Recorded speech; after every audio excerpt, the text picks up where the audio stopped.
Құрметті көрермендер, құрметті тыңдармандар, біздің арнамызға қош келдіңіздер.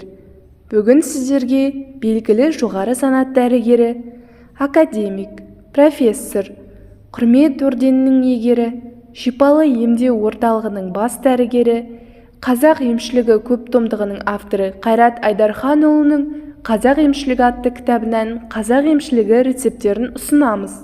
27 бөлім. Арпабедиан. Арпабедиан 1, 2 немесе көп жылдық өсімдік. Дәрілік бөлегі және оны жинау, тұқымы дәрі болады.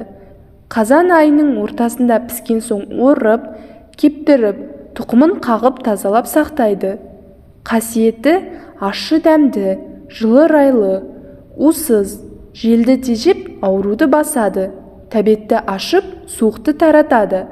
Іштің кірнесі ұстағанда, ішекті қара суық алып ауырғанда, бүйректің әлсіздігінен бел ауырғанда, несеп тоқтамауға, ен ісінгенде, жылан шағып уыттанып жара жазылмағанда қолданылады. Арпабедианның басты ем болатын аурулары: іштің кірнесі ұстағанда өрік дәнінен 30 грамм, ұзын сарымсақтан 25 грамм, арпабедианнан 35 грамм қосып жаншып, бір ретте 10 граммнан ішеді. Ішекті қара суық алып ауыртқанда, арпабедиан мен қара бұрыштан белгілі мөлшерде алып ұнтақтап, бір жолда 3 граммнан ішеді. Бүйректің әлсіздігінен бел ауырғанда, арпабедианнан белгілі мөлшерде алып, қойдың бүйрегін жұқалап турап, үстіне сеуіп қақтап пісірады. Пысқан соң ақ арақпен қосып жейді.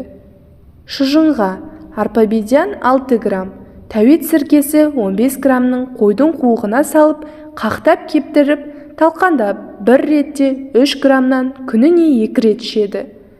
Ен ісінгенге арпабедианнан 5 грамм, кәріғыз тұқымнан 9 грамын суға қайнатып, күніне 2 рет ішеді.